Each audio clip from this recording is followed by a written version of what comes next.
CCE પરીક્ષામાં reasoning એટલે કે સ્કોરિંગ સબ્જેક્ટ. પણ સવાલ એ છે કે શું 60માંથી 50થી વધારે માર્ક્સ લાવી શકાય?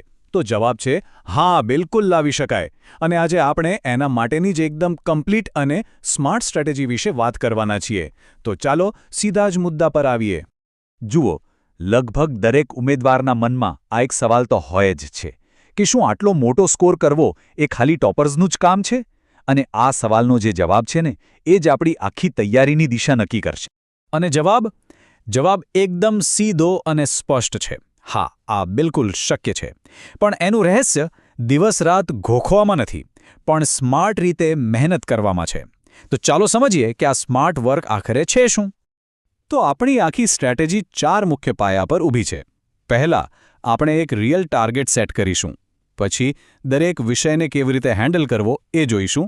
એ પછી એક્ઝામ હોલ માટે એક માસ્ટર પ્લાન બનાવીશું.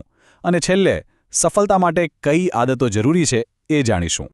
કોઈ પણ મોટી લડાઈ જીતવી હોય ને, તો સૌથી પહેલા એકદમ ક્લિયર ટાર્ગેટ હોવો જોઈએ. તો ચલો, આપણે પણ આંકડાની મદદથી આપણો સ્માર્ટ ટાર્ગેટ નક્કી કરીએ.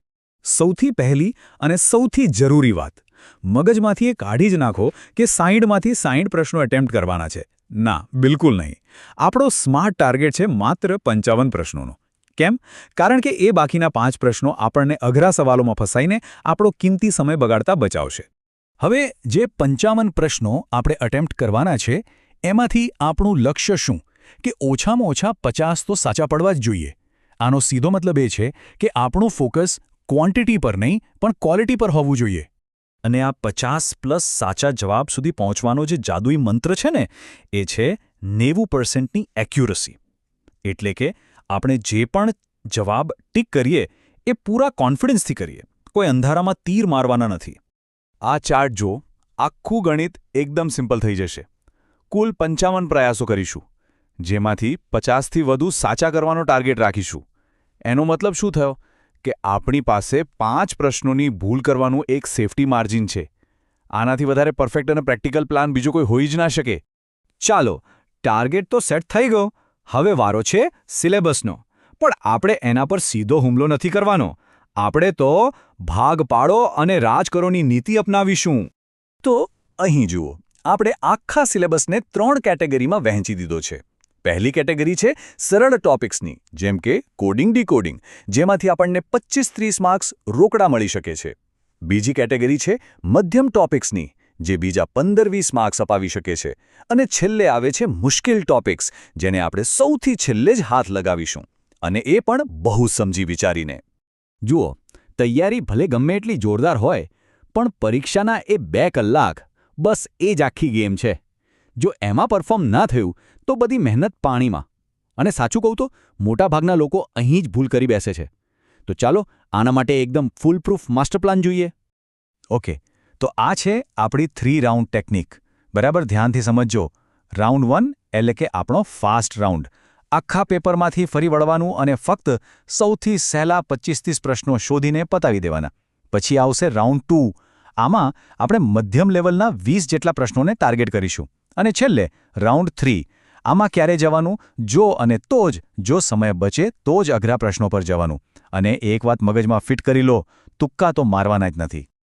ચાલો, સ્ટ્રેટેજી તો મસ્ત બની ગઈ, પણ એને અમલમાં મૂકવા માટે શું જોઈએ? કન્સિસ્ટન્સી, એટલે કે સાતત્ય.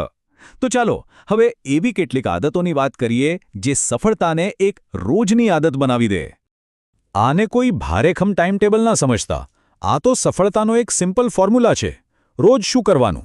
1 કલાક નવા કોન્સેપ્ટ શીખવાના, બીજો 1 કલાક એની પ્રેક્ટિસ કરવાની, અને છેલ્લે ફક્ત 30 મિનિટ જે પણ શીખ્યા એનું ફટાફટ રિવિઝન કરી લેવાનું. અને હા, એક વાત ભૂલવાની નથી. દર રવિવારે એક આખી મોક ટેસ્ટ તો આપવાની જ છે.